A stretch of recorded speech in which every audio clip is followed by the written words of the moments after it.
العظيم لي ولوالدي ولأصحاب الحقوق الواجبة علي لجميع المسلمين والمسلمات والمؤمنين والمؤمنات الأحياء منهم والأموات أستغفر الله العظيم لي ولوالدي ولأصحاب الحقوق الواجبة علي لجميع المسلمين والمسلمات والمؤمنين والمؤمنات الأحياء منهم والأموات أستغفر الله العظيم لي ولوالدي ولأصحاب الحقوق الواجبة علي لجميع المسلمين والمسلمات والمؤمنين والمؤمنات الأحياء منهم والأموات.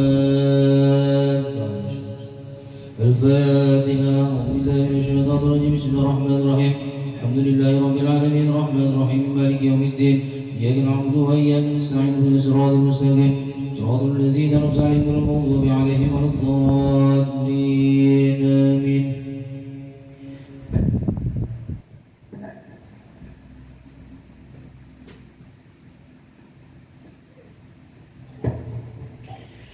الحمد لله بشر خلقه بالعالم ثم الصلاة على المختار في القدم مولاي صل وسلم دائما أبدا على حبيبك خير الخلق كلهم يا رب صل على من حل في الحرم محمد المصطفى من خص بالكرم من تذاكر جيران بذي سلام ما جسد عن جرى من مقلة بدم أم هبة ريح من تلقاء كاظمة وأمد برق بظلماء من ندم فمن عينيك إن قلت قربى حمد ومن قال بك إن قلت استفق يهيم يا صبوحا الحب منكتم ما بين منسجم منه ومضطرم لولا الهوى لم ترك دمعا على ضلال ولا أرك تري ذكر البني والعالم فكيف تنكره بعد ما شهدت به عليك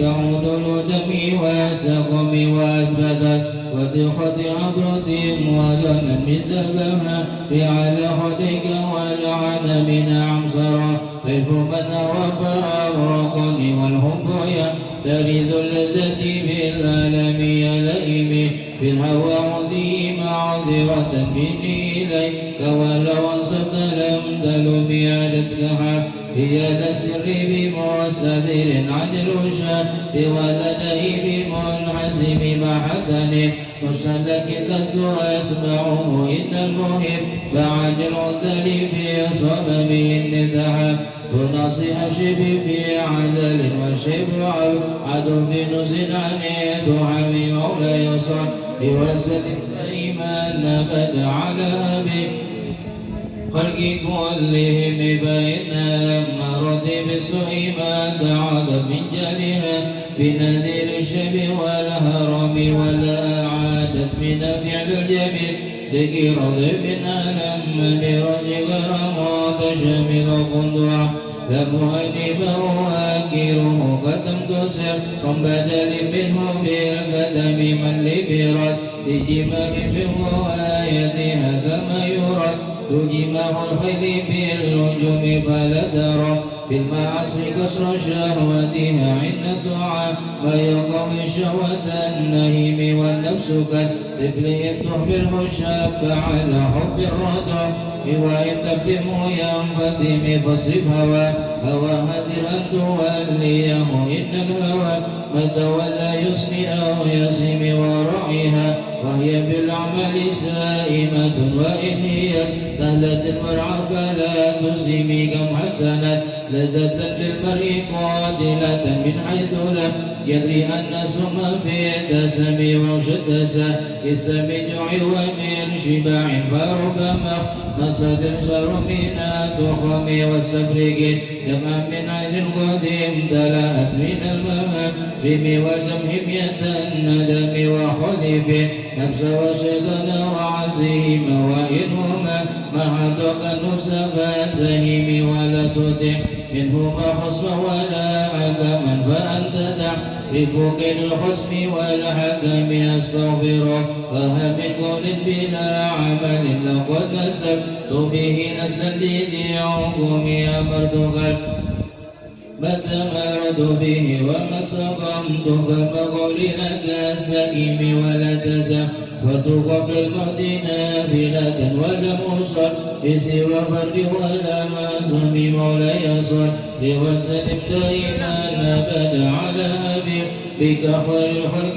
كلهم إذا لم تصل نتمنى يا ظلام إلى أن اشتكى قدمه ضرمي ورمي وشد من سوى من أشاه وبعدت الهجان وتكش المطرف الأدم وروادت والجبال سم من ذهب عن نفسه فأراها أيما شمم وعقلت زله بها دارته إن دار ردلت عدو عن العصم وكفتت وويل دنيا دارورة من لوله لم تخرج دنيا من العدم محمد سيد الكونين والثقلين والفريقين من عرب ومن عجم نبينا الأمير النهي فلا أحد بر به قليل منه ولا نعم هو الحبيب الذي ترجى شفاعته لكل أهل من الأهوال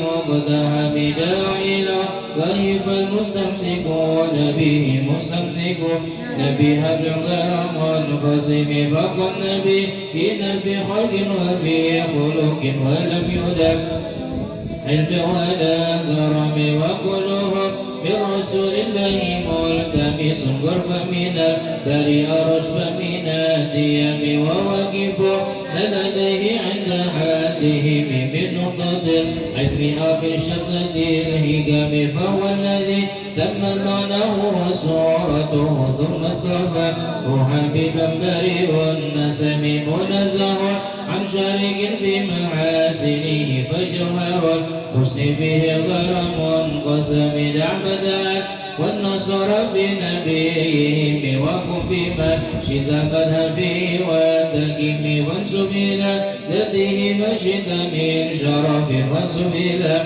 قدره ما شد من عظم فإن بل رسول الله ليس له حد فيغرب عنه نتيكم بفم لو نسبت قدره أيته عظما أحيا اسمه إن ينادى الرمم لم يبتهل نبي مدعي العقول به حرصا عليه فلم نرتب ولم نهي بعي الورى فممنه فليس يرى للقرب والإنه غير ونفهم كالشمس تزهر للعينين من بعد صغيرة وتكل دربا من أمام وكيف يدرك في دنيا حقيقته قمنيا منتسل عنه بالحلم فمبلغ العلم به أنه بشر وأنه خير خلق الله كلهم وكل إن الدرس الكرام بها فإنما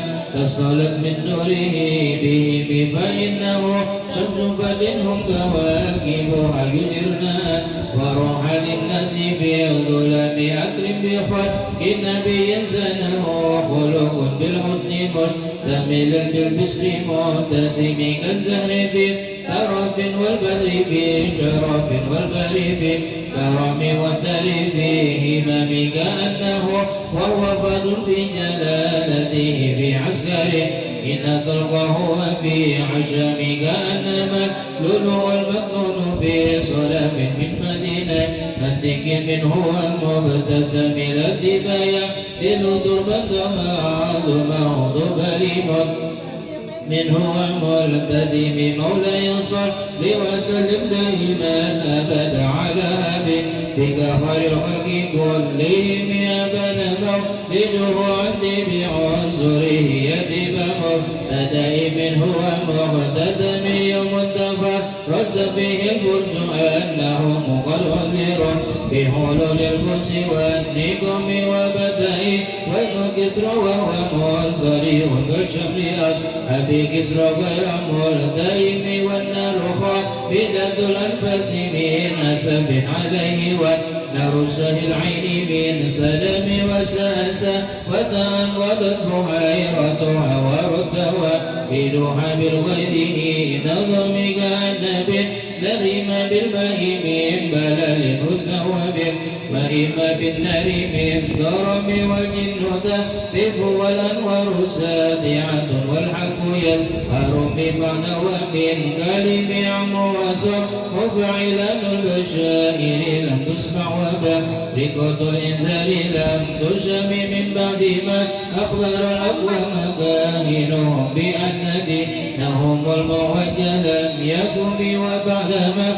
عينوا في الأفق من شهوب منقطة وفقهم في الأرض من صنم حتى غدا عن طريق الوحي منحزم من الشياطين يبقوا إثر منحزم كأنهم حربا أفضل أبرهة أو أسكر بالحصى من راحتيه رمي به بعد تسبيح ببطنه ما نبذ الموسى به من أشياء ملتقم مولاي صل وسلم دائما أبدا على حبيب خلقي كل بمجاد دعوته الأشجار ساجدة تمشي إليه على السكن بلا قدم كأنما ستر سطرا لما كتبت فروعها من بديع الخط باللقم مثل الغمام بديع النسر سائرة تقيها رواتس للحجير حمي صمت بالقمر المنشكي إن له من قلبه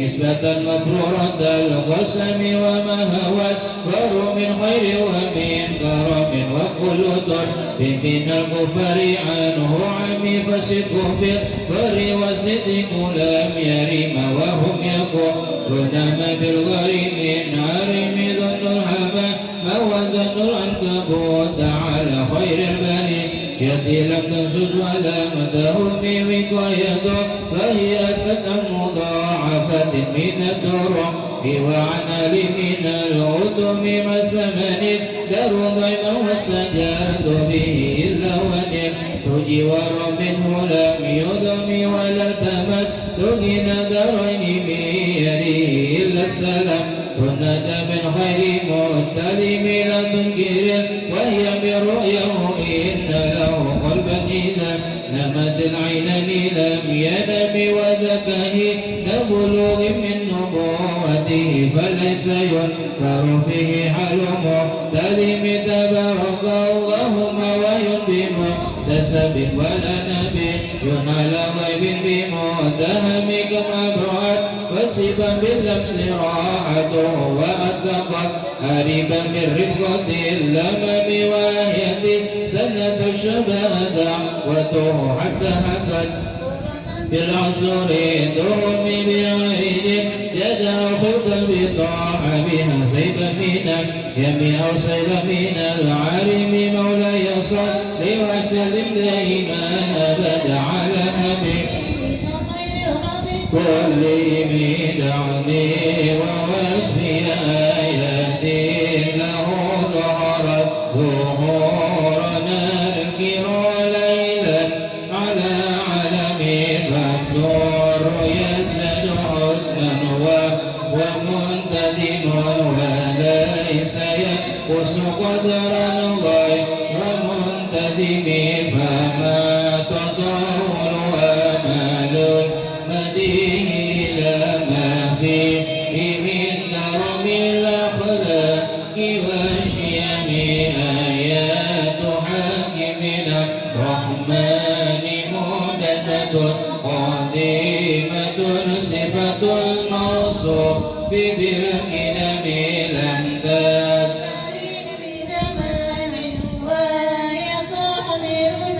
عن المعاد وعن عادي وعن رميد ما لدينا ففاقت سكون لمعجزة من النبيين إذ جاءت ولم تدم محاكمات فما تبكين من شبه لذي شقاق ولا يبكين من حكم ما حورب قطع لا عاد من عرب أعداء الأعاد إليها ملقي السلام ردت بلاغتها دعوى معارضها رد الغيور يد الجاني أن يهرم إلى مآل كمازل الباب في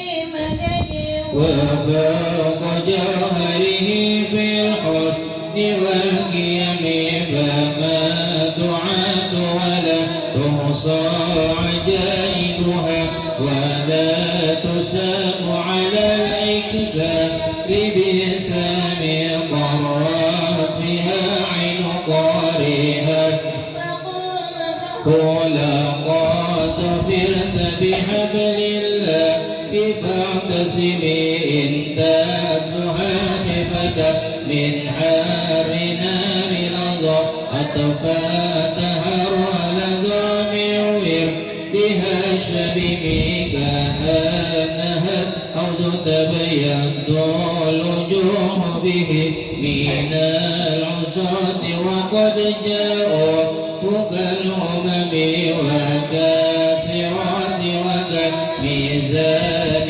معدلة فالكفت من غيرها في الناس لم يقم إلى تعجبا لحسر راح ينكرها جاهلا وهو عين الهم ذكر فهم قد تنكر العين ضوء الشمس من رمد وينكر الفم طعم الماء من سقم مولاي صل وسلم دائما أبدا حبيبك خير الخلق كلهم يا خير من يمن العفو نسى أتاه سعيا وفوق متون الأينك رسم ومن هو الآية الكبرى لمعتبر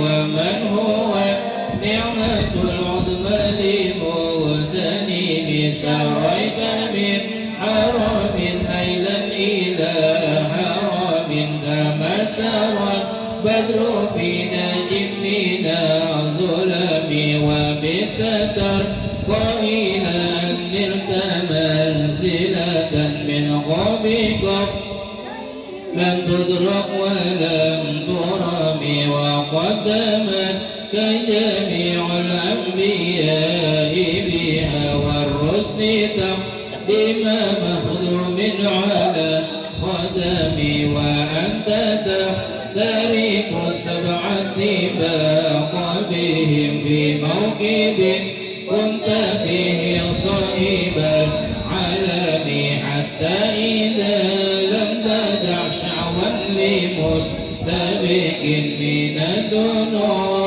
ولا أرقا لمستنيم خافت قل ومن بالإضافة إذ نوديت بالرفع مثل المفرد العالم كيما تفوز بوصل أي مستدير عن العيون وسر أي مقتدم فحزت كل فخر غير مشترك وجزت كل مقام غير مزدحم وجل مقدار ما ولد من رتب وعزائل ولد من نعم بشرى لنا معشر الإسلام إن لنا من العناية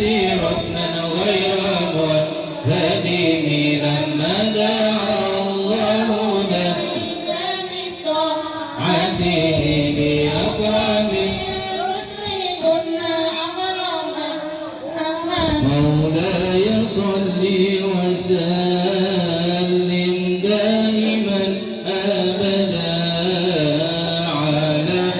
حبيبك خير الخلق كلهم راعت قلوب العدا أنباء بعداده كنبأة أجفنا بطلا من الغنم ما زال يلقاه في كل معترك حتى حكوا بالقنا لحما على وطمي والذل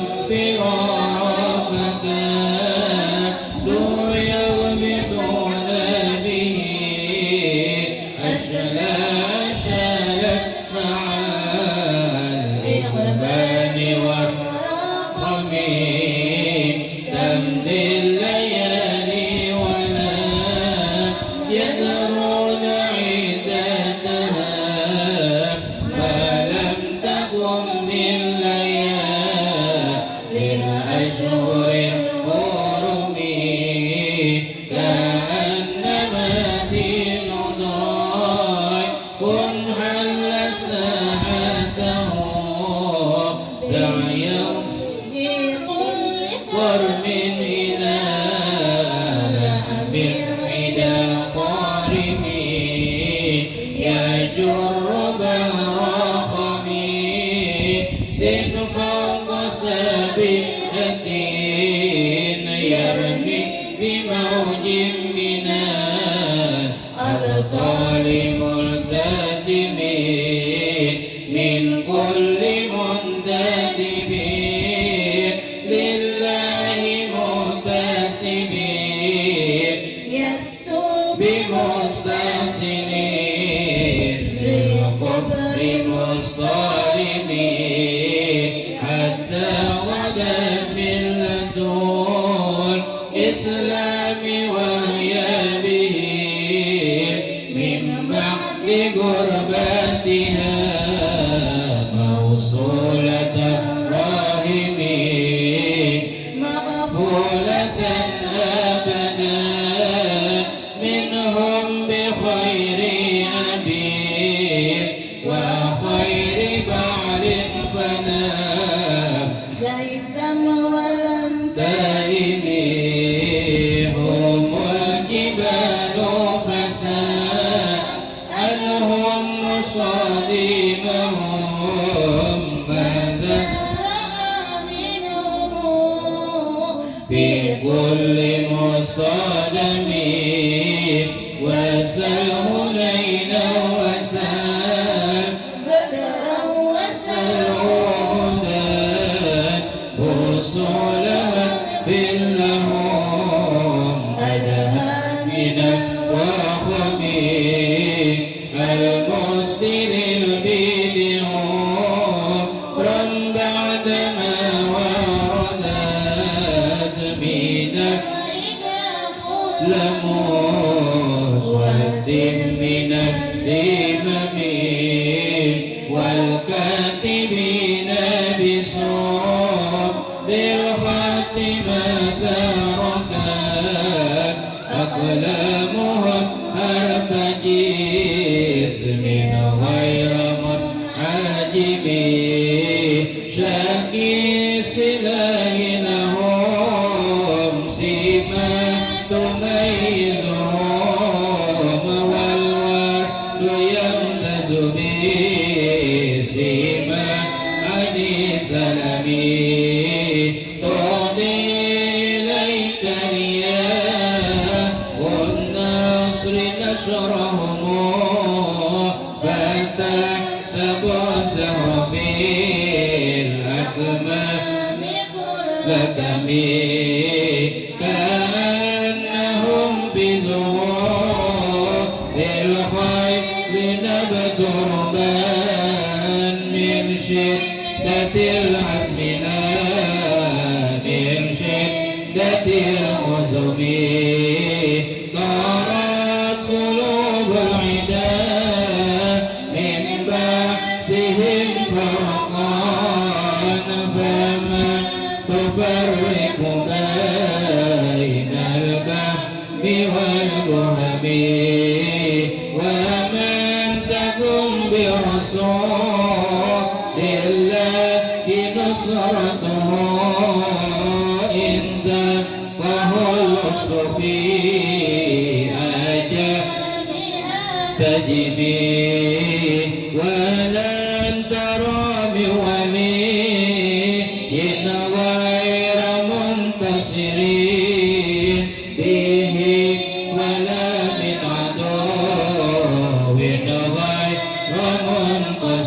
منقسمين أهل أمته بعرز ملته كالليث هل مع الأشباه في عجبي كم جادلت كلمات الله من جدل فيه وكم خصم البرهان من خصمي كفاك بالعلم بأمي معجزة في الجاهلية وثاني في اليتم مولاي صل وسلم دائما أبدا على حبيبك خير الخلق كلهم قدمته بمديه أستكيل به ذنوب عمر مضى في الشعر والخدم إذ قلدني ما تشاع وكبه كأنني بهما هدي من النعم أعطت ويسبا في الحالتين وما حصلت إلا على الذم فيا خسارة نفس بتجارتها لم تشتري بنبي دنيا ولم تسمي ومن يبيع عاجلا منه بعاجله يبلغ الغم في بيع وفي سلام إن أتي ذنبا فما عهدي بمنتكد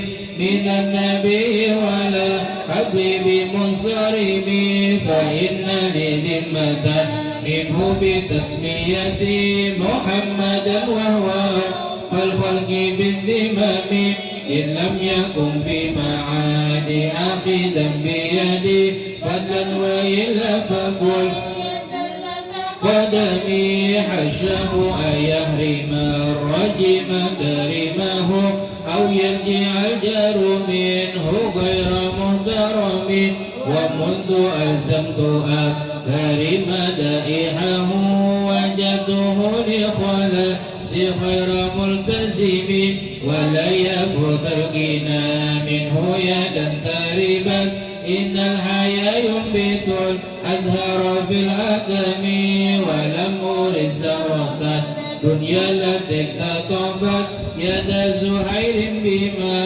أثنى على حرمي مولاي صل وسلم دائما أبدا على حبيبك خير في الخلق كلهم يا أكرم الخلق ما لمن ألوذ به سواك عنده للحديث العميم ولا يتق رسول الله جاهك به إذا كريم تجلى باسم منتكم فإن من جودك دنيا وذرتها ومن علومك علم اللوح والقلم يا نفس لا تقنطي من زلة عظمت إن الكبائر بغفران كالأمم لعل رحمة ربهن يقسمها تأتي على حسب العصيان في القسم يا ربي واجعل رجاء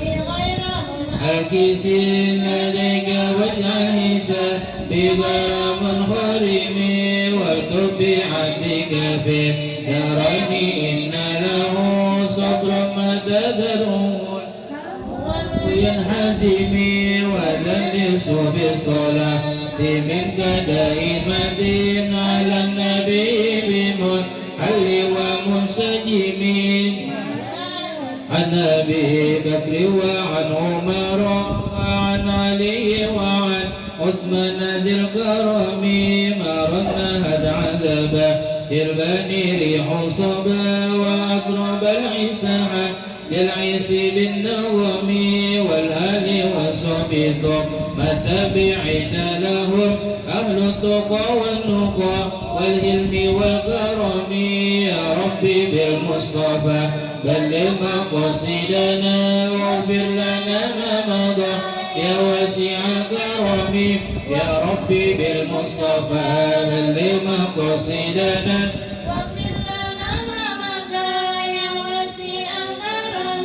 يا ربي بالمصطفى بلغ مقاصدنا واغفر لنا ما مضى يا واسع الكرم واغفر إلهي لكل المسلمين بما يتلوه في المسجد الأقصى وفي الحرم بجاه من بيته بطيبة حرم واسمه قاسم من أعظم القسم وهذه بردة المختار بالختمات والحمد لله في بدء وفي ختم أبيتها قد أتى 60 من 100 برز بها دربنا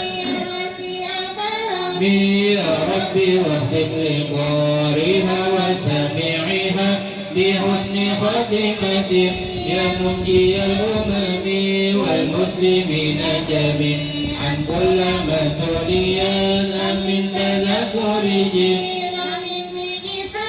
يا أرحم الراحمين يا أرحم الراحمين يا أرحم الراحمين فرج على المسلمين الفاتحة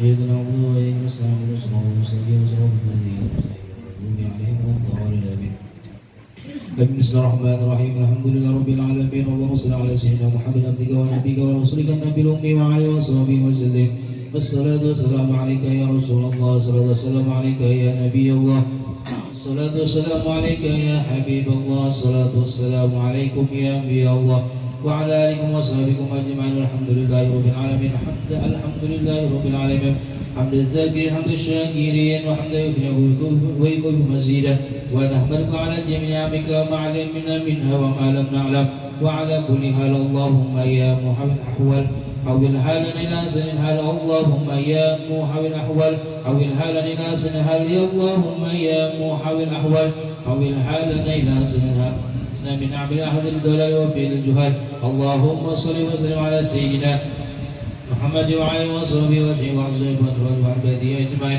اللهم اجعل ثواب ذلك في صحبه صلى الله عليه وسلم اللهم آته الوسيلة والفضيلة والشرف والدرجة العالية الرفيعة وبث المقام المحمود الذي وعدته إنك لا تخلف الميعاد اللهم اشرنا والحاضرين في سرمتي وبثنا على سنتي واستعملنا بطاعتي وأولدنا حوض واشكنا من يد الشريفة شربة حنية الملة لا ينبغ بعدها أبدا يا رب العالمين ثم في سبيل الحاد المهتدين والرشيد المرشدين وعز القلب والعلي والفخر الجليل ساداتنا أبي بكر وعمر وعثمان وعلي وفي صحيفة الشجاع وبدول سيدتنا فاطمة بنت سيدنا الرسول ثم في صحيفة والده شهيدين أبي محمد حسن وأبي عبد الله حسين والعم شهيدين عند الله إن الناس أبي أقرب الحمزة وأبي العبد والابن عباس والأنصار والمهاجرين وأزواج أمهات المؤمنين وجميع الصحابة والقرابة والتابعين والتابعين ومن تبعهم بإحسان إلى يوم الدين والأربعة المسلمين والمقربين في الدين والأولياء والشهداء والصالحين خصوصا في صيف منشي هذه البردة شريف السيد شريف الدين محمد البصيري، ثم في صيف أولياء تعالى جميع الضوء أنزل وأوضل وأبدال ورجال غيب من مشرق الأرض إلى مغربها إنما وبين وقد أورهم يا رب العالمين. اللهم انفعنا ببركاتهم وانفعنا بنفاذهم، وعد علينا وعلى المسلمين من بركاتهم ومن بركة علومهم وأنفاسهم وطيبهم في الدين والدنيا والآخرة. ثم في صيفنا وصيف الحاضرين والسامعين ووالدينا ووالدي محمد وأمهات المسلمين أجمعين. اللهم اجعل جمعنا هذا جمعا مرحوما وتفرقنا من بعد تفرق معصوما. اللهم اجعل جمعنا هذا جمعا مرحوما وتفرقا من بعد هذا تفرق معصوما. اللهم اجعل جمعنا هذا جمعا مرحوما وتفرقا من بعد هذا تفرق معصوما، ولا تجعل فينا ولا معنا ولا حوالينا ومحروما ولا معصوما ببيت مطرودا. اللهم بفضلك إحسانك لموسينا وموسنا لعاملنا وعاملنا لمخدمنا وحبلنا من الجنب بمنك وكرمك وبرحمتك يا أرحم الراحمين. اللهم اجعل آخر كلامنا من الدنيا عند أجلنا شهادة أن لا إله إلا الله وأن سيدنا محمد رسول الله، وأمسنا عليها غير مفتون ولا فاد ولا قارد ولا مغير يا رب العالمين. اللهم إنا نسألك من خير ما سألك منه عبدك ونبيك سيدنا محمد صلى الله عليه وسلم، ونستعيذك من شر ما استعاذك منه عبدك ونبيك سيدنا محمد صلى الله عليه وسلم.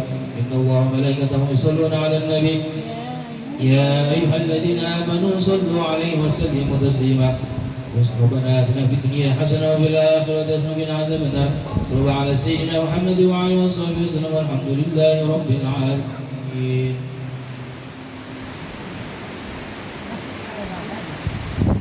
يا حبيبنا النبي شين الله كل حاجة قاضي يا الله. يا حبيبنا النبي شين الله كل حاجة قاضي يا الله. يا أستاذنا الأعظم شين الله الفقيه المقدم يا الله. يا صاحب اللبن شين الله الحبيب مولى العدن يا الله. يا حبيبنا السقف شين الله هو إمامنا الأعظم يا الله. يا حبيبنا السمان شين الله الوالي قطب الأقوال يا الله. يا حبيبنا السمان شين الله الوالي قطب الأقوال يا الله. يا حبيبنا السمان شين الله الوالي قطب الأقوال يا الله. يا شيخنا الأرشاد شين الله الهابي قطب الميلاد يا الله. يا حبيب علي حبشي شين الله أنت حبيب النبي يا الله. يا شيخنا الزهدي شين الله أنت حبيب النبي يا الله. يا شيخنا الزيني شين الله أنت مربي روحي يا الله. إلهي توسلنا بجاه محمد وفق لما يرضي عنا مدى الزمان. إلهي توسلنا بجاه محمد توافي لما يرضيك عنا مدى الزمان لا يلا بنظرة من العين الرحيمة تداوي كل ما به من أمراض سقيمة لا يلا بنظرة من العين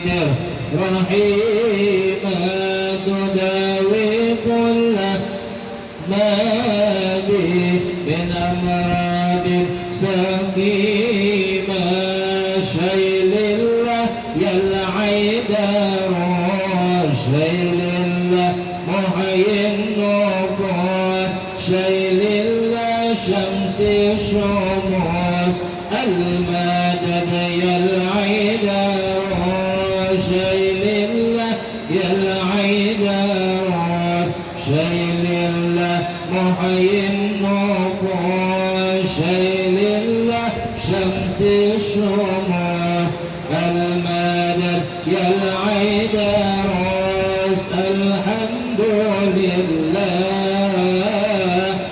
الشكر لله الحمد لله الشكر لله أزكى صلاة وسلام برسول الله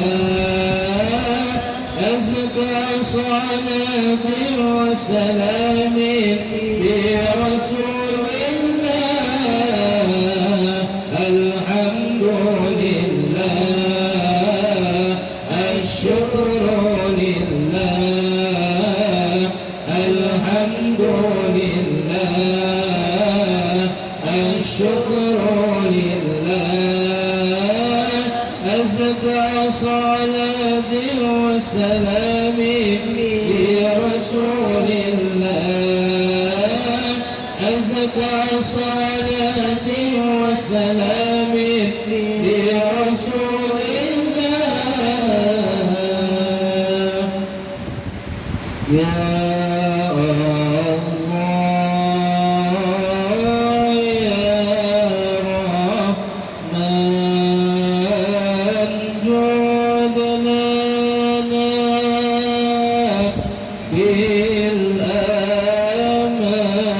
بالأمان بالوالي كنت بالأموال الحبيب سمان يا الله يا رحمن جود لنا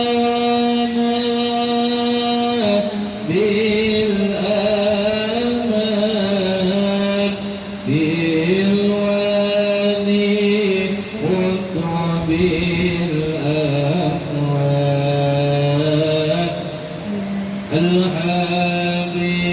الحبيب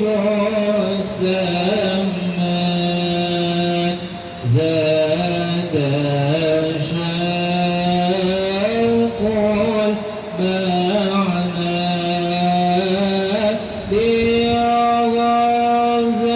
بغزات للمعنى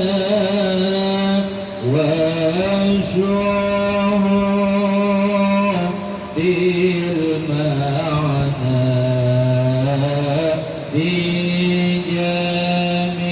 بجميع الأكوان يا الله يا رحمن جود لنا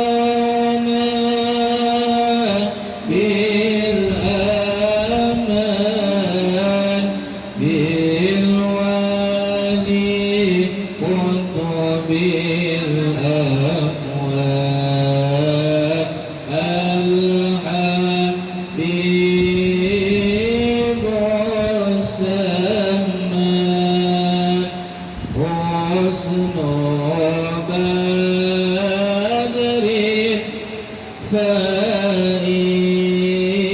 فإيتم سبا من عشيق بجمال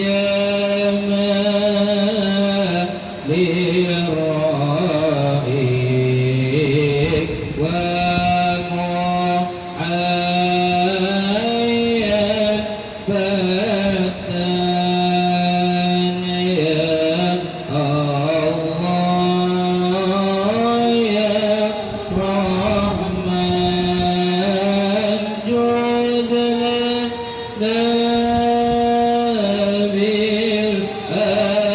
بالأمان بالوالي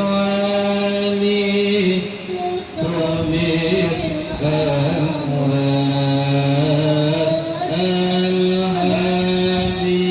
الحبيب سما اسقني يا بدري من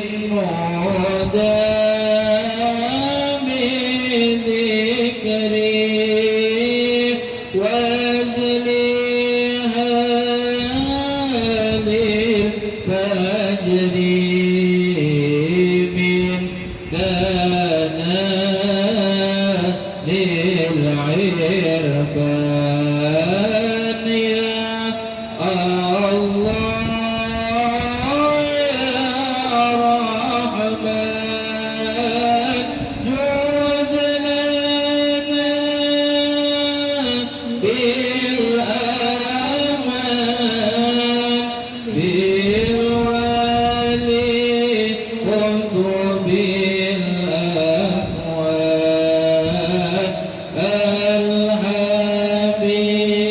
الحبيب سمان اسقني يا شاكي من شراب الباكي بالولي الراكي الحبيب والسمان يا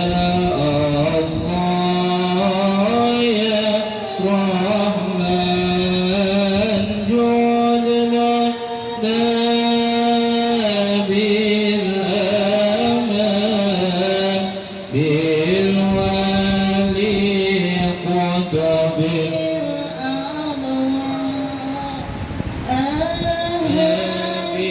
الحبيب والسمان ناديه إن خطب قد دها أو كرب أو جفاك الحب المداد يا سمان يا الله يا رحمن جد لنا بالأمان بالوالي قطب الأقوال الحبيب سمان اسقني يا شفي من شراب بالباكي بالولي الراكي الحبيب سمان يا الله يا رحمن جد لنا آمان بالوالي قطب الأقوال الحبيب سمان قطب كل الأقطاب فاتح للأبواب من أتاه ما خاب وخذي بالغفران يا الله يا رحمن جد لنا بالأمان بالوالي كتب الأكوان الحبيب الزمان هو غوث مانع هو غصن دافع هو سيف قطيع هو غوث اللهفان يا الله يا رحمن جد لنا بالأمان بالوالي أقوان الحبيب وسمان ناديه إن خطبون قد دهى أو قرب أو جفاك الحب المداد يا سمان يا الله يا رحمن جد لنا آمان بالوالي كتب الأقوام الحبيب والسمان ناديه إن خطبون قد دهى أو قرب أو جفاك الحب المداد يا سمان يا الله يا جد لنا بالأمان بالوالي كتب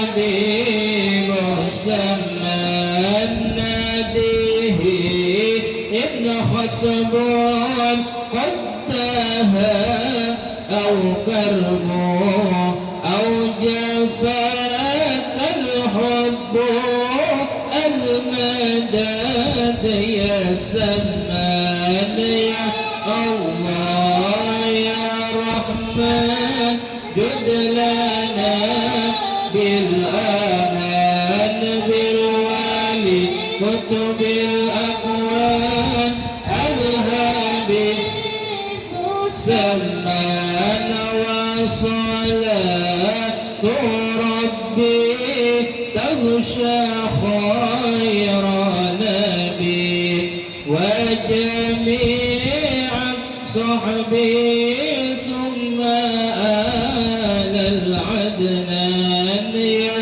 الله يا رحمن جد لنا بالأمان بالوالي أقوال الحبيب السمان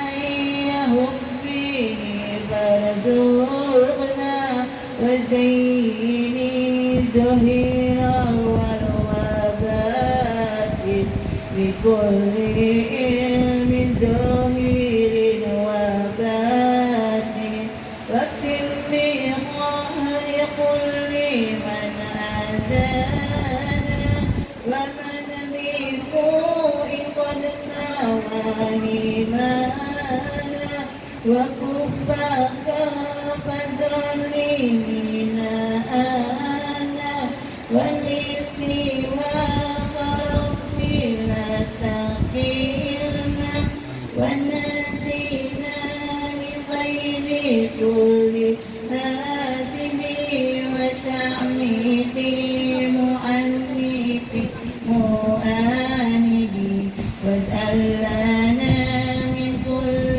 ضيق فرجا وكل هم وبلاء مخرجا واسأل لنا من كل ضيق فرجا وكل هم وبلاء مخرجا واسأل لنا من كل ضيق فرجا وكل هم وبلاء مخرجا واغمد فيه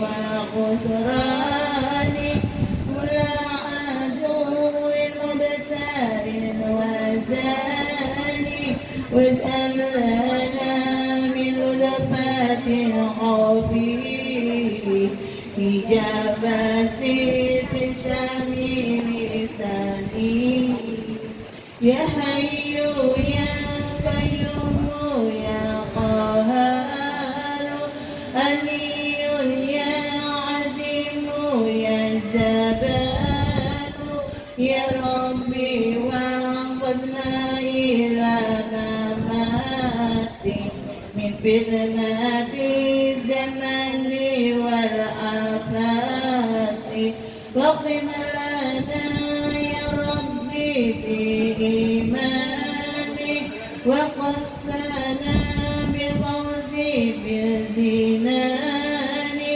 يا بار يا كريم يا رسول يا من لنا إحسانه منزول يا ربي واغفر لي عبيدي زاني محمد شهيري بالسمان يا ربي واغفر لي عبيدي زاني محمد شهيري بالسمان يا ربي واغفر لي عبيدي زاني محمد شهيري بالسمان ووالديه والنجع أشياخي وكل من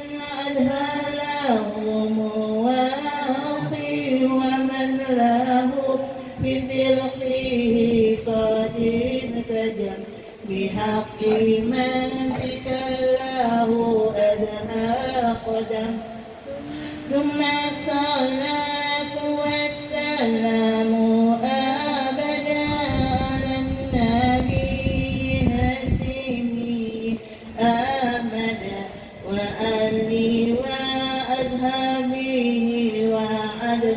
وآله وأصحابه وأتباعه وكل سابله ما كدائي.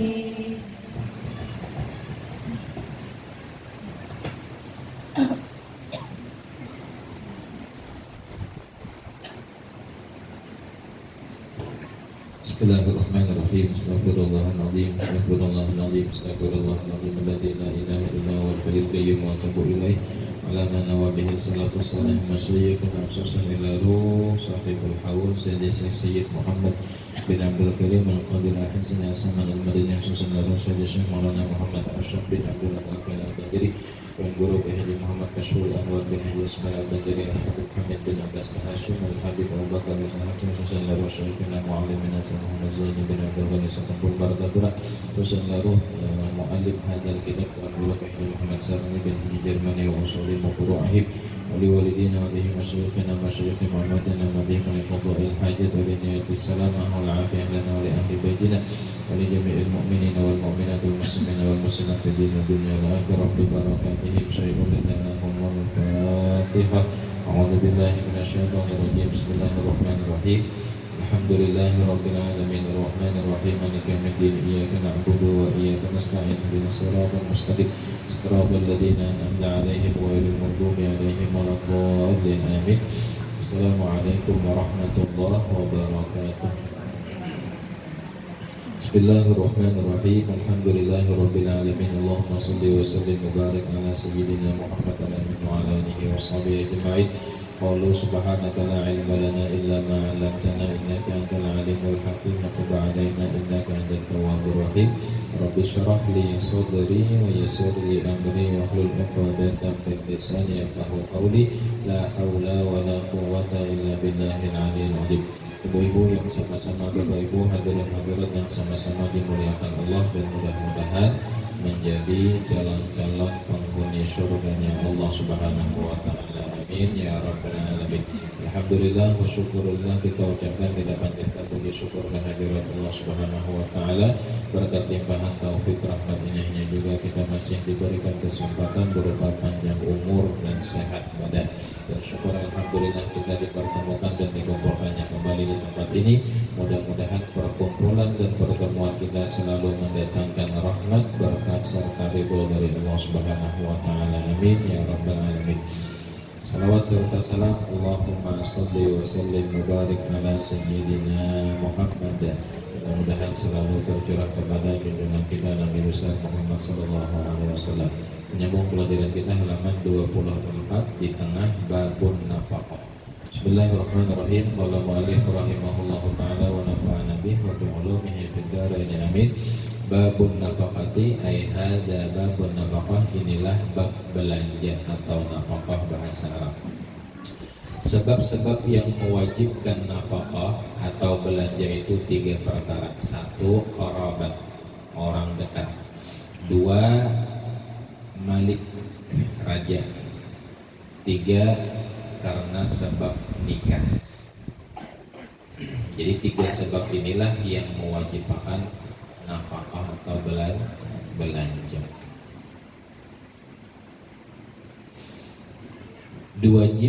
Diwajibkan bapak membelanjai anaknya yang masih kecil, lagi dia fakir.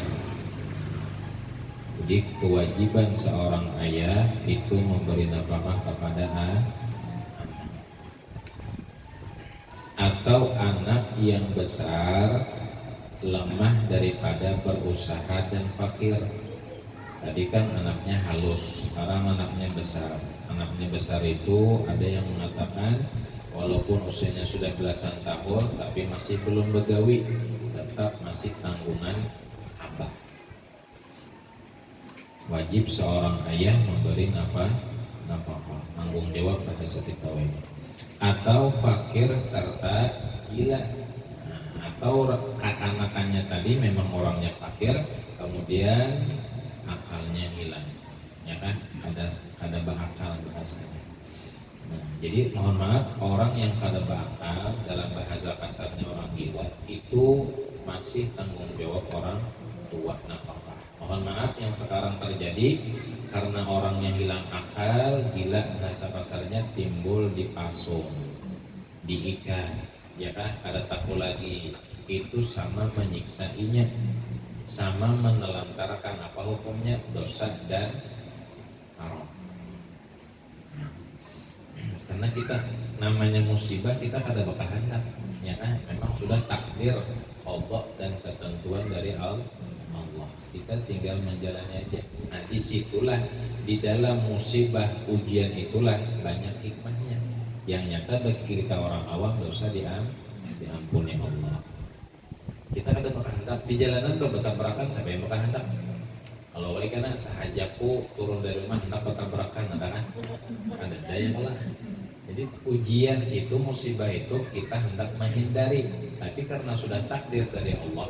Pembacaan sudah, turun dari rumah pembacaan ayat kursi sudah, Bismillahirrahmanirrahim mursaha sudah juga. Kemudian berhati-hati sekalinya ada aja kejadian. Sudah berhati-hati tapi masih terjadi, itulah takdir dari Allah. Ya kan? Artinya kadada yang kawan menghindar daripada ketentuan Allah. Walaupun sudah bacaan kayak apa aja, pur sinupur kalau dia begoyangan, aku berpur mudahan banyak kerindangan. Umpamanya, ya kan? Berkat la ilaha illallah Rasulullah, tak kayak banyak kerindangan juga. Nah, artinya apa? Memang takdir dari Allah kada awal. Kita kada bakal hendak, tapi Allah yang maha. Dan tapi bila Allah bakal hendak, itu yang terbaik lawan kita. Hendak kita kadang-kadang baik satu mat, akhirnya kada baik. Tapi kehendak Allah Ta'ala mulai awal sampai akhir, akhirnya baik semuanya.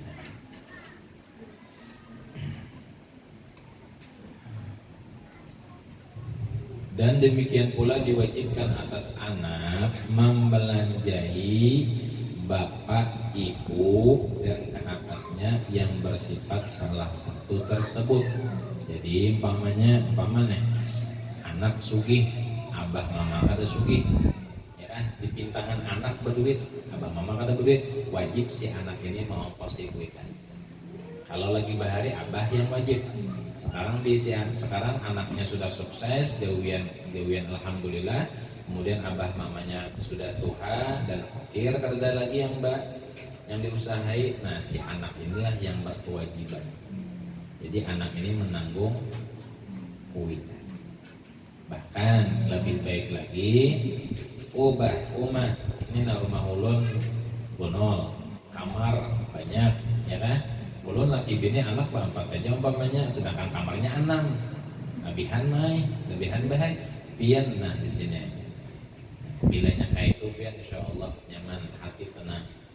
Surga pian di rumah, ya kan?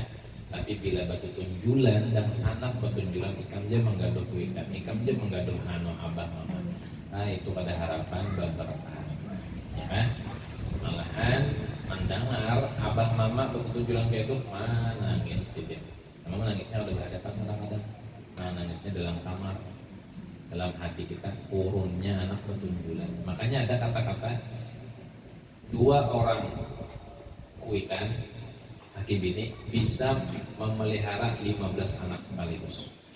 Tapi 15 anak ini belum tentu bisa memelihara 2 kuitan. Ya kan? Makanya bila kuitan masih hidup, alhamdulillah, bakti kuitan. Ya kan? Dan ngarakan apa perkataan kuitan. Nah, bilanya kita belanja ini itu dana makan kuitan, hati mengganang to, tukarakan juga. Jangan makan pentol mahnya kuitan kayak penjualan aja, soalnya kuitan ada diparakan. Jadi masuk mengganang itu kita makan kuitan makan jual, kita menukar kuitan tukarakan dua, itu arti mengganang. Bila masih hidup, kalau sudah meninggal kata kau lagi. Nah, jadi mumpung masih alhamdulillah.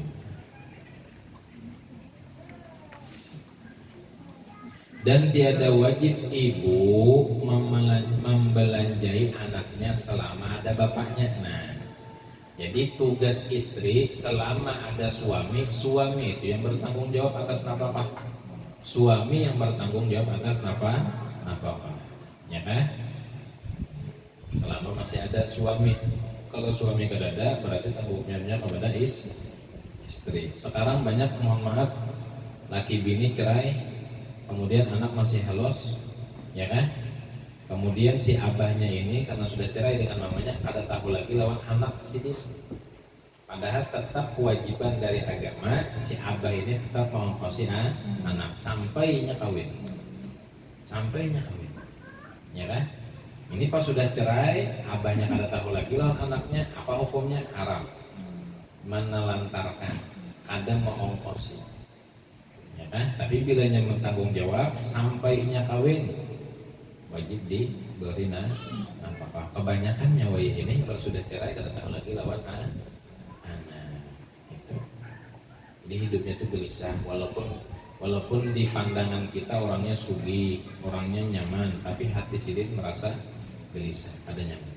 Kenapa? Karena menelantarkan anak buah. Dan diwajibkan tiap-tiap orang membelanjai hambanya, budak atau binatang kepunyaannya. Nah, ini yang baharagu binatang. Silahkan maharagu binatang, tapi makanannya dijajakan. Ini kan bisa belanja. Tapi biar besi kucing, dulu ini ya duitnya harus belanja. Tapi wajib kita menukarakan makanan biasanya. Wajib hukumnya. Bilanya basic, gaduhan, ayam kah, itik kah, apa bahasa bahari itu wakalatau kah, ya kan? Apalagi wakias kah, itu bila jembek bisi haraguan binatang, wajib mengongkosinya. Itu wajib mengongkosi, wajib memberikan makannya.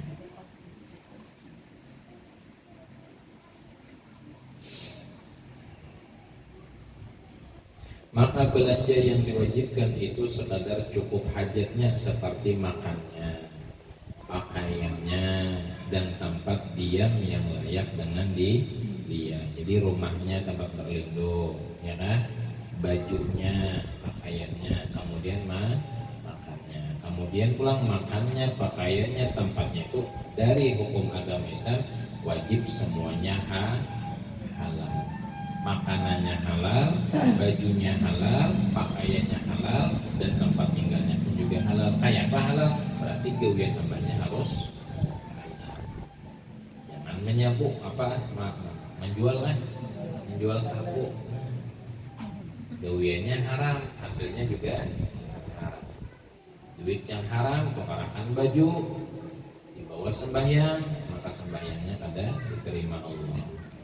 Duit hasil haram dimakan, ditukarakan makanan baras, dimakanakan sekeluargaan barat beribadah, sekeluargaan koler beribadah.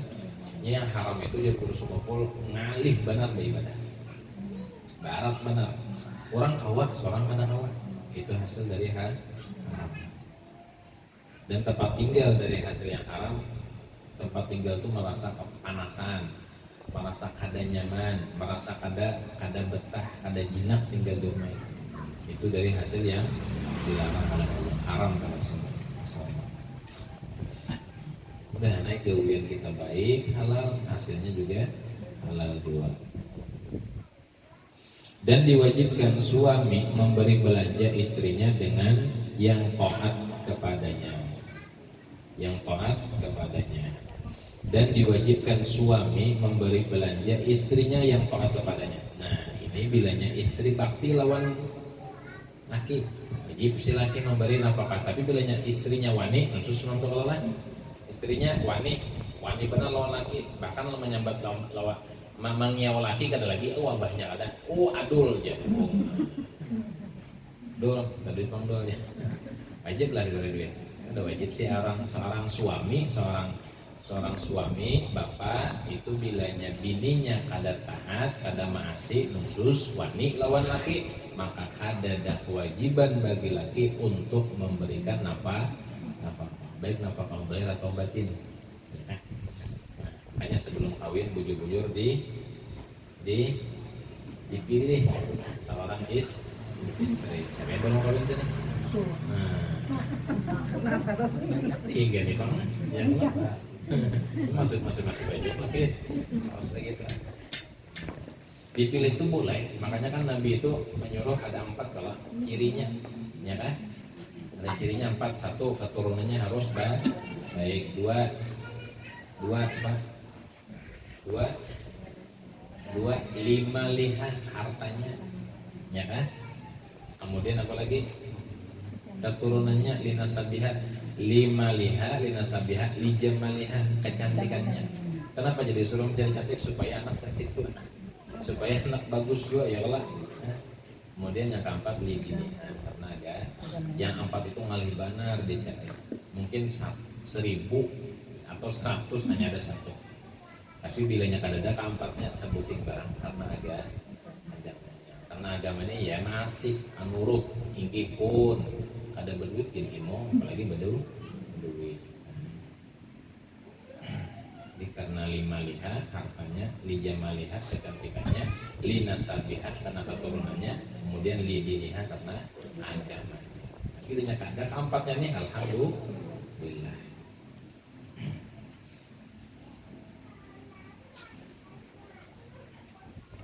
Belanja istri dikadarkan, ditentukan, kadar itu ditentukan menurut kesanggupannya tiap-tiap hari. Jadi membelanjai atau mengongkosi bini itu sesuai kemampuan laki. Bilanya sehari diberi laki 50, yang bini alhamdulillah. Laki bisa memberi kemampuan sidin cuma 50. Karena apa? Karena penghasilan sidin 75 aja sehari umpamanya. Jadi 25 gasan laki, 50-nya gasan bini. Bini dibari laki 50, jadi cukup makan naik. Ujar Guru Zuldi, kata kawan nongkar daging yang jangan betulang. Apa? Tahu tempe. Atau iwak yang kada betulang dah mantul. Apa tadi? Minta lu tadi. Ya kan? Kalau iwak ayam Turki, tahu nggak ya? Ayam Turki betulang pak, memang bila dicium rumah baunya harum. Cacakan asam pulang itu yang kerugian namanya gua karing lah deh telang begini tapi telang telang sedikit jadi bilanya 50 itu dicukup akan jadi guru sedikit yang bilanya mau dicukup akan insyaallah bersyukur cukup pokoknya cukup tuh bang tapi bilanya kada cukup akan nah timbul protes lawan laki anu pangnya abahnya jadi hingga itu diberi laki 200 ya. Nah membandingkan nah ini bila membandingkan nih ciri sudah nih bila bini atau membandingkan laki lawan orang lain ciri sudah tuh ciri apa? Ciri kerasukan hantu ciri kerasukan hantu jangan membandingkan laki seorang dengan laki orang nyata sudah beda di mana bedanya nyata muha dulu beda lagi masalah ekonomi ya kan jadi intinya bini jangan membandingkan lah bahkan jangan tahu perasaan lakiannya dia apa dibandingkan ujar kalau nyamannya dia bandingkan perasaan laki ya laki itu punya perasaan juga kayak beginian juga jangan obinin aja punya perasaan laki punya perasaan juga ya kan bini berkisah lawan laki anu aja laki yang tadi bunga sebenarnya mau apa sakit banget dari laki sakit tanah ada laki bujuran namun tapi laki ini kadang-kadang bisa menyembunyikan juga padahal dalam hati sendiri masuk WC ngapurunnya aja ini kan kadang-kadang bila laki berkisah berbinian bunga sebenarnya aja langsung tersinggung kalau di hadapan nah kayak itu juga bini berkisah lakinya lakian apa tadi lakian bunga sebenarnya orangnya aja mama laki ulun anak mencium ulun mau pulang dia itu pian dah adakah bakal lagi piring terambang tinggi jangan laki itu bah perasaannya kayak ginian pulang bisa kelahian jadi saling menjaga jangan membedakan jangan menilai laki dengan laki orang lain jangan ya kan syukuri aja biar laki biar juga syukuri apa adanya gitu.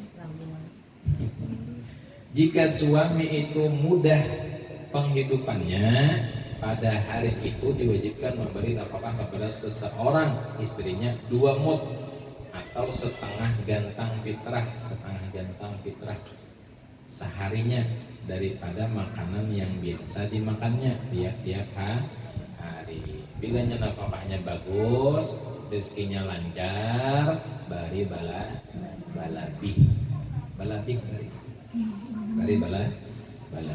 tapi bilanya pas-pasan umpamanya 50 setiap hari bilanya ada lebihan dulu 100 ya kan tapi yang lebih baik itu berapa pendapatan sembunyian serahkan lawan bini itu bagus banget laki-laki kayak itu kan dasar idaman kita jadi berapa hari ini dapat tahun 200 dulu tahun 200 nya lawan bini ya kan bini itu bisa mengelola dengan duit makanya suksesnya seorang laki di belakangnya ada bini kan istri kan ya sama itu lah ya kan tapi bini yang istrinya kayak apa pulang udah nah insya Allah jadi solehan berantakan udah kan ada soleh kita masuk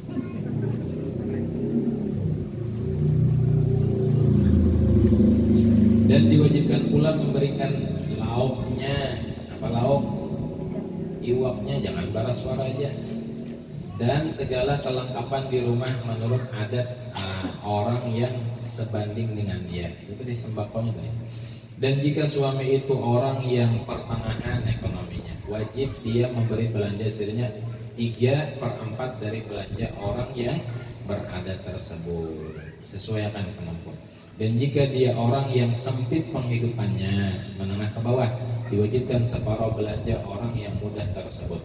Dan diwajibkan pula tiap-tiap suami memberikan pakaian dan tempat menurut kebiasaan orang yang sama penghidupannya dengan dia. Dan jika suami itu fakir, tidak dapat dia membelanja istrinya, hendaklah istri itu bersabar. Sabar di sini. Jeserosa, sabar. Jangan meminta lebih. Dan berbelanja dengan hartanya sendiri atau berhutang ditanggung oleh suami. Jadi bila bini belanja tapi duitnya kada ada hutang, laki lah yang membayari, laki yang bertanggung jawab. Tapi mohon maaf bertanggung jawabnya laki ini sesuai kemampuan laki. Yang bini berhutang jangan lebih banyak lagi, sesuai keadaan laki. Dan boleh pula dia minta pasah nikah ya kan, minta pasah, minta batal nikah dengan membawa halnya kepada qadhi. Jadi mohon maaf, laki ini sudah diberi kesempatan beberapa kali, disuruh begawi kada hakun, pengoler, ya kan, disuruh ini kada hakun, disuruh ini kada hakun, ini pengoler tadi. Nah, karena sudah pengoler beberapa kali diberi kesempatan, lalu seorang istri boleh mengadukan kepada hakim. Wahai hakim, ulun sudah beri kesempatan kepada laki ulun, umpamanya ini sudah dimodali, salahnya kada mau juga, ya kan, orangnya pengoler. Lalu ulun tawadah ini hendak minta pasah nikah, minta pisah, minta batalkan nikah. Boleh lah itu, boleh, ya kan? Tapi sebujurnya lah, sebujurnya.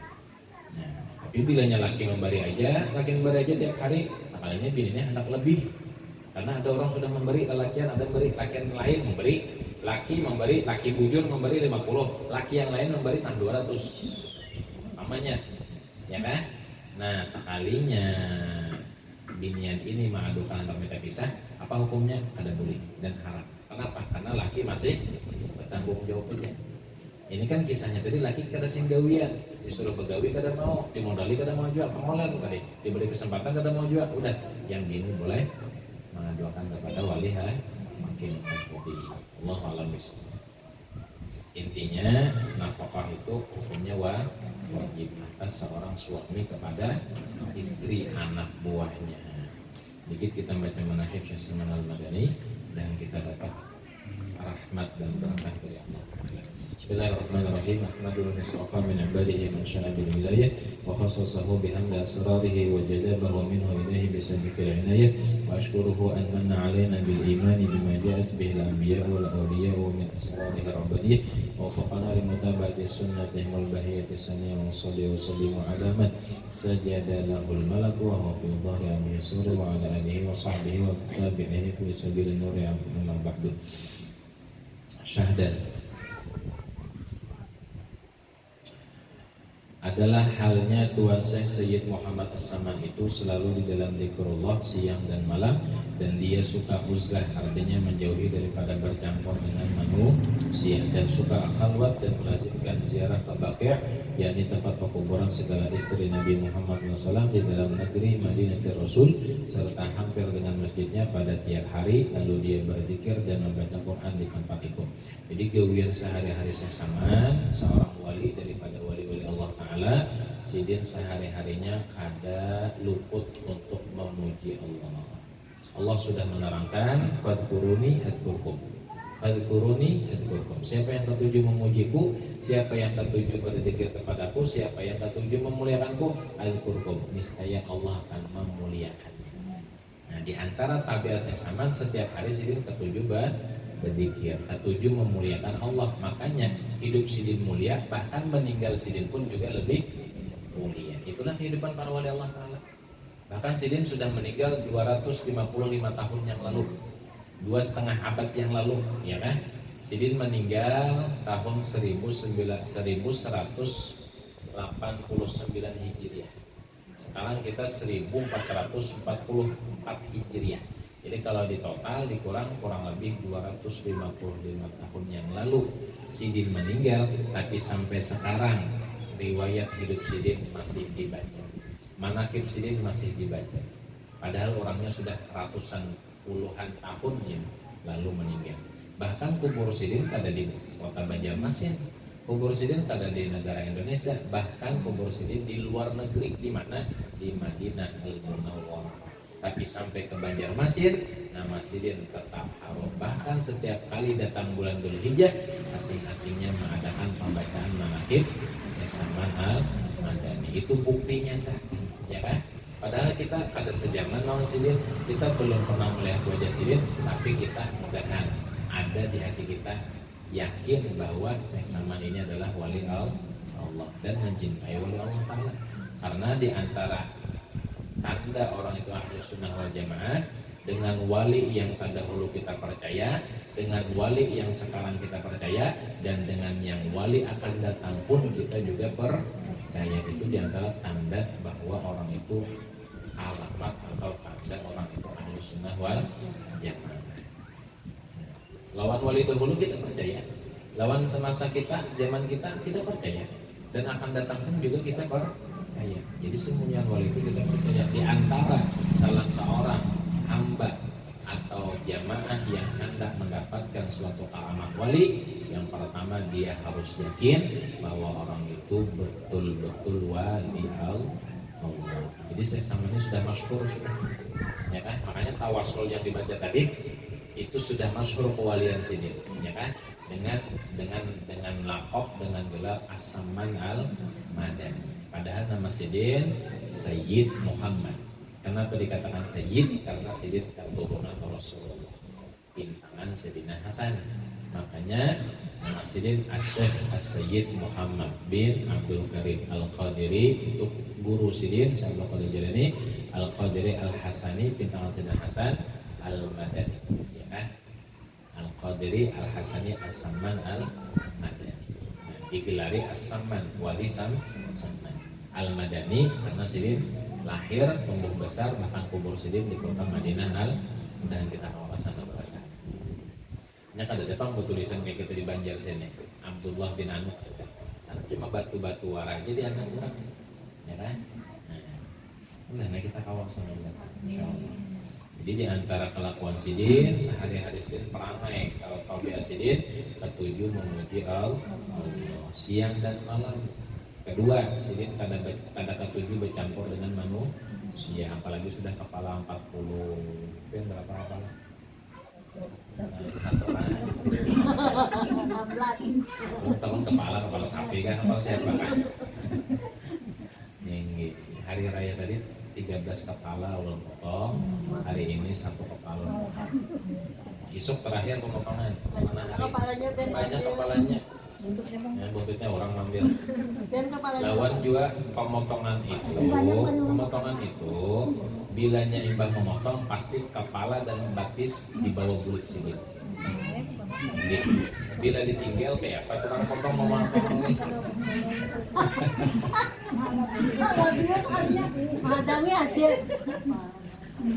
Kepala bagus Sidin kok Sidin? Ya kalah. Kepala Sidin kan kepala si sapi kan.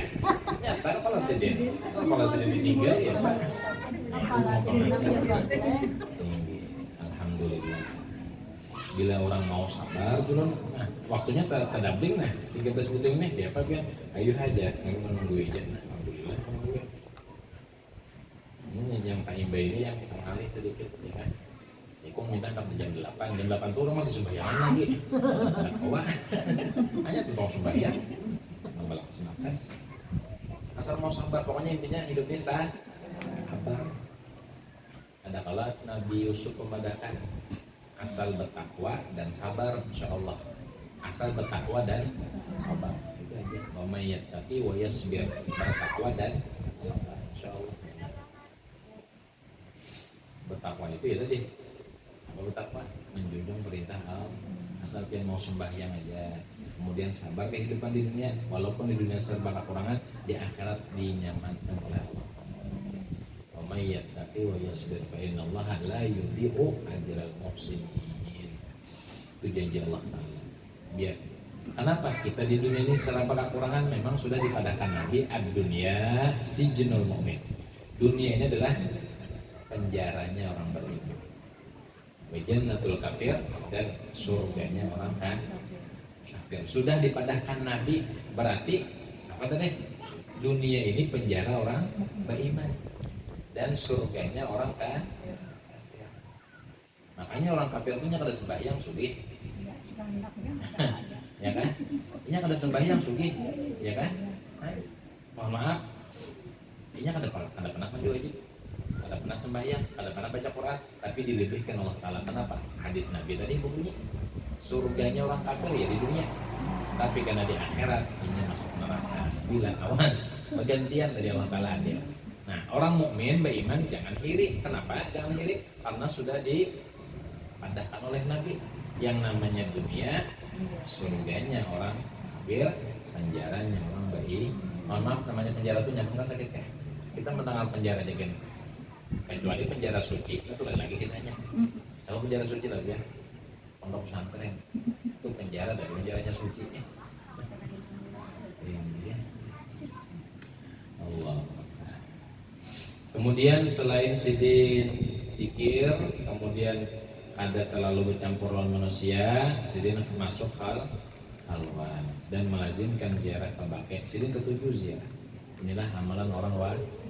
Karena yang namanya ziarah itu, yang diziarah ini orangnya kada mati. Kita ziarah tempat orang soleh, pian ziarah ke Sultan Suriansah, pian ziarah kepada Habib Basirih, itu orangnya kada mati, ya kan? Jasad sidin memang di bawah, tapi ruh sidin masih ada. Nah ini ruh gentayangan malah jadi hantu. Nah ini ruh orang soleh, ruh orang baik, ya kan? Jadi jasad sidin memang di bawah, tapi ruh sidin masih hidup. Nah, jadi bila pian ziarah, pian baca Quran, sidin baca Quran juga. Pian berdoa, pian sidin memintakan amin di sidin. Aminnya orang soleh pasti kan kabul. Kenapa? Karena sidin parah, punya pangkat di sisi Allah. Makanya sering-sering ziarah. Apalagi Sahibul Banjarmasin, Sahibul Wilayah Banjarmasin adalah Habib Hamid bin Abbas Hashim. Sahibul Kalampayan itu Datuk Kalampayan. Sahibul Sukumpul itu Sukumpul. Tapi wilayahnya Matapura itu adalah Datuk Kalampayan. Wilayahnya Banjarmasin adalah guru Habib Hamid bin Abbas Hashim. Wilayahnya Jakarta Habib Husin Luarbata. Makanya pian bilanya ke suatu daerah Betapun di sini mana makom yang paling banyak diziarahi orang. Ada seorang Habib mengatakan, bilanya kita ke tempat orang, ke negeri orang kah? Tapi di negeri itu ada sebuah kuburan yang paling banyak dialami orang. Berarti itulah sahibul wilayah. Itu di Banjarmasin paling banyak mana? Di Basirih. Di Matapura paling banyak mana? Di Kalampayan. Jadi bilanya suatu tempat di mana orang yang paling banyak ziarah ke tempat itu, kubur itu, maka itulah yang diyakinakan sahibul wilayah tempat tersebut. Apa pengertian sahibul wilayah? Sidin yang memimpinnya, sidin panglimanya, sidin presidennya wilayah. Jadi guru Sundi mengatakan, diibaratkan ke sidin guru Habib Hamid Basirih itu, kalau di Madinah itulah Rasulullah. Sering-sering kalau ulun mendengar orang itu ada yang punya alat indera keenam. Kalau Habib Hamid itu muncul sidin itu sore Kamis tapi sore bahasa pas mahadat malam Jumat itu sidin keluar mengaluar orangnya. Jadi dalamnya mengaluar. Itu bagi orang yang tahu biasa ziarah asar hari Kamis sampai malam Jumat. Cuma kebanyakan kita hari karena hari libur itu sudah liburnya kita ada lagi ya waktu lain. Nah, yang penting kita ada ziarah ke tempat orang soleh. Kemudian di antara wasiat Syekh Saman Al-Madani, lazimkan oleh kamu hai segala muridku sembahyang 5 waktu berjamaah. Nah ini wasiat sidin. Bilanya kita mengamalkan berarti insya Allah kita termasuk murid sidin. Biar guru sekumpul semua murid sidin semuanya menjadikan wali Allah. Di antara keramat saya saman murid aja jadi wali, apalagi paguruannya. Jadi murid aja jadi wali, apalagi paguruan. Nah jadi bilanya kita maasi di antara menggawi wasiat sidin, di antaranya sembahyang 5 waktu berjamaah, insya Allah mudahan kita tergolong murid sidin barokah. Nah, jangankan menjadi murid sidin, mengamalkan tarekat samaniyah aja ya kelak. Mengamalkan tarekat samaniyah, biar guru sekumpul untuk sudah termasuk waliku. Mengamalkan satu tarekat sidin, satu pelajaran sidin, satu amaliyah sidin, sudah diangkat menjadi wali, apalagi menjadi murid sidin. Makanya khalifah mutlak mengganti sidin, wakil sidin secara zahir dan batin. Yang mutlak itu adalah Datuk Kalampayan. Banyak khalifah, namanya khalifah itu pengganti guru itu khalifah. Tapi khalifah mutlak, khalifah yang memang resmi bahasanya itu adalah Datuk Kalampayan. Padahal dari usia umur tuh Datuk Kalampayan daripada saya itu kurang lebih umur 57. Sedangkan Datuk Kalampayan kurang lebih 105 atau 107 ada mana. Jadi Tuhan murid daripada guru. Tapi walaupun Tuhan murid, ya kan, guru ini ilmu sidin luar biasa. Dan sembahyang Jumat bagi lelakian dan membanyakan akan zikrullah wuduan wa asyir qiyaman wa qudan wa si pagi sore berdiri berduduk dan di mana aja di sini ketujuh badi. Cuma bilanya ketujuh berzikir ini siap-siap ya kan panjang hitam karena panas Makanya orang Bali itu ketujuh baca salawat. Kita kalau mau pati almarhum guru, kita mau pati sidin banyak dibaca salawat. Memang pemulaan sidin disuruh untuk zikir baca la ilaha illallah. Tapi setelahnya sidin disuruh oleh guru sidin, diantaranya abah dan panennya sidin untuk memperbanyak salawat. Kenapa? Karena salawat itu netral, ya kan? Pendingin, menetralisir, pendingin. Istilahnya menyaringnya karena dari itu adalah salawat. Dan orang yang terjadi baca salawat, dunianya surga, akhirat bagiannya surga. Nah, kemudian ada amalan sehari ini bilanya kita kawal membaca salawat cuma 50 kali, karena di akhirat Nabi mendatangi kita. Dia gurunya. Jadi bila kita mengamalkan salawat sehari itu cuma 50 kali aja, mengamalkan salawat 50, kalau Allah Sayyidina Muhammad kan 50 kali aja, karena di akhirat Nabi mendatangi, bukan kita yang datang kepada Nabi, Nabi mendatangi. Ujar Nabi, yuk kita salaman ya sini, yuk kita salaman. Bila salawat sudah bersalaman dengan Nabi, gimana tahunya?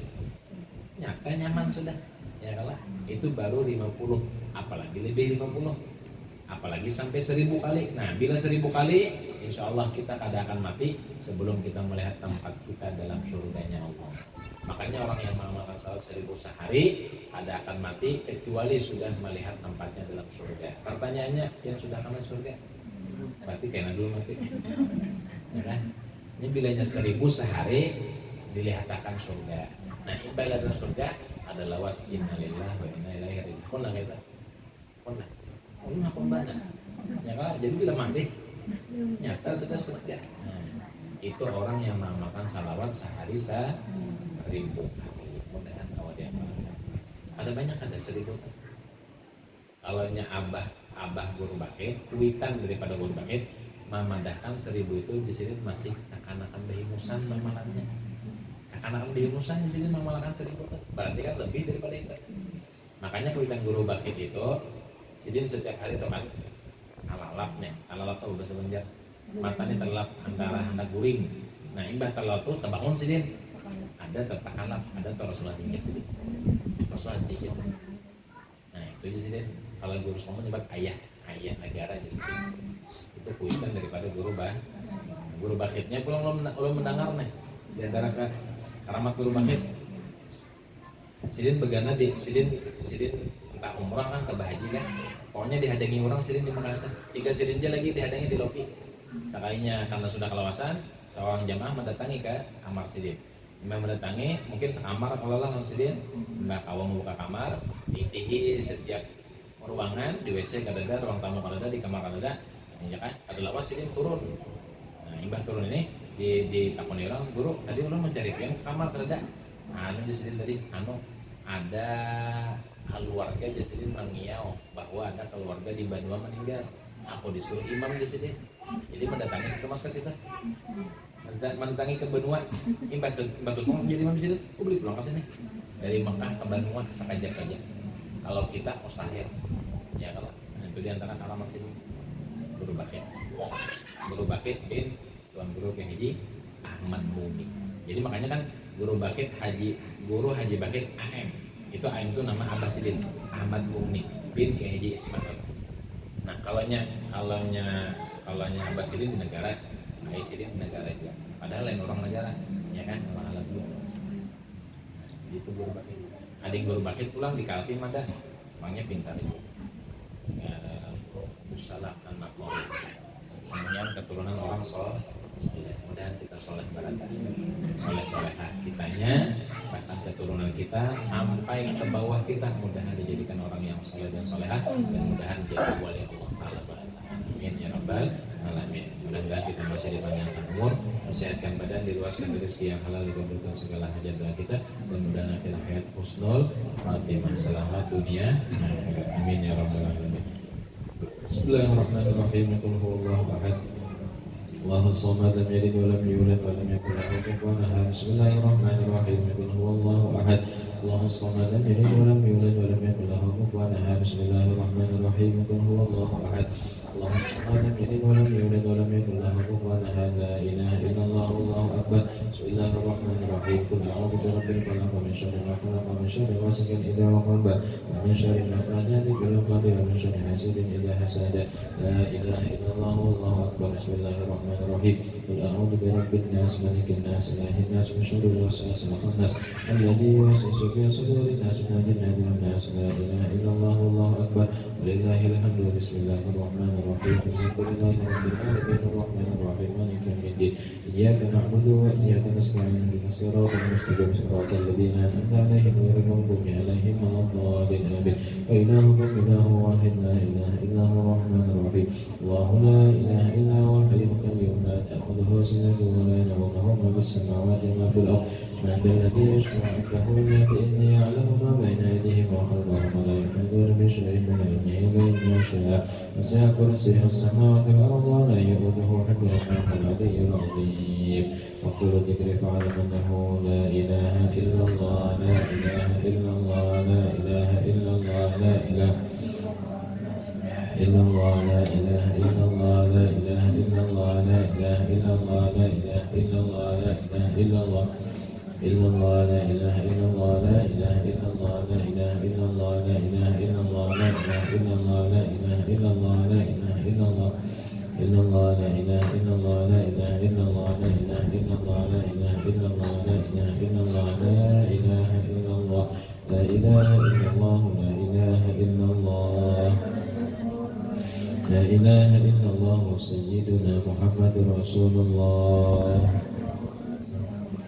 اللهم صل على سيدنا محمد اللهم صل عليه وسلم اللهم صل على سيدنا محمد يا ربي صل عليه وسلم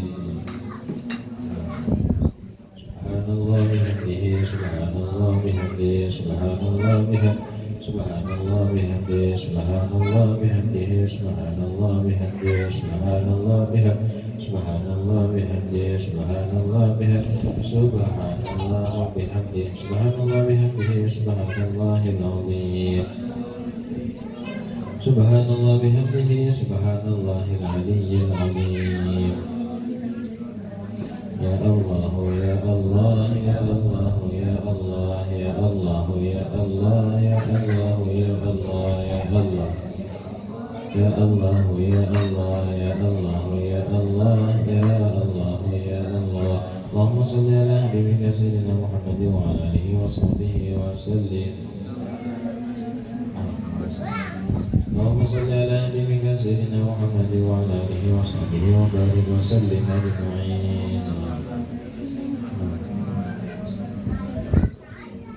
بسم الله الرحمن الرحيم الحمد لله رب العالمين اللهم صل وسلم وبارك على سيدنا محمد وعلى آله وصحبه أجمعين اللهم اغفر لنا ذنوبنا ولوالدينا وارحمهم كما ربونا صغيرا جميع المؤمنين والمؤمنات والمسلمين والمسلمات الأحياء منهم والأموات اللهم إنا نسألك أن تقبل منا وما عملنا وما خلعنا وما فعلنا في هذا المجلس المبارك هدية منا إلى روح جميع المؤمنين والمؤمنات والمسلمين والمسلمات خصوصا سيدنا رسول الله محمد بن عبد الله صلى الله عليه وسلم وعلى روح جميع إخوانه من الأنبياء والمرسلين صلوات الله وسلامه عليه وعلى أجمعين وعلى آله كل وصحبه الكرام الله تابعين تابعين من تبعهم بإحسان يوم الدين إلى روح أربعة خلفاء الراشدين سيدنا أبي بكر وعمر وعثمان وعلي رضي الله تعالى عنهم وإلى روح أربعة أئمة المجاهدين وإلى روح جميع العلماء العاملين والفقهاء والمحدثين والمفسرين والسادة السابقين والكهنة واليقين أجمعين وإلى روح أهل القرآن والجنة وإلى روح جميع مشايخنا وعلمنا ودينهم وبعد جميعهم ولا روح جميع الحبائب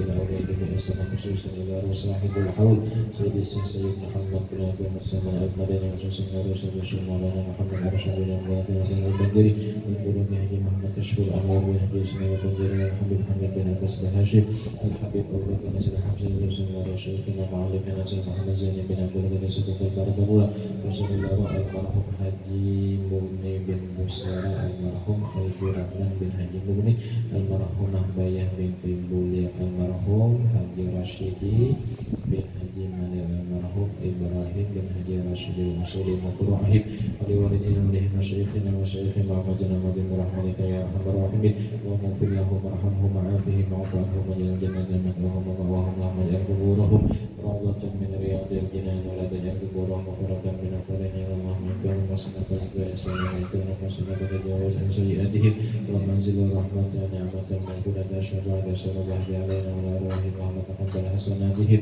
واغفر سيئاتهم وادخلنا وارحمنا بغير حساب اللهم ارحمنا إذا سرنا من أصحاب القبور ربنا آتنا في الدنيا حسنة وفي الآخرة حسنة وقنا عذاب النار صلى الله على سيدنا محمد وعلى آله وصحبه وسلم قل سبحان ربك رب العزة عما يصفون وسلام على المرسلين الحمد لله رب العالمين تقبل الله منكم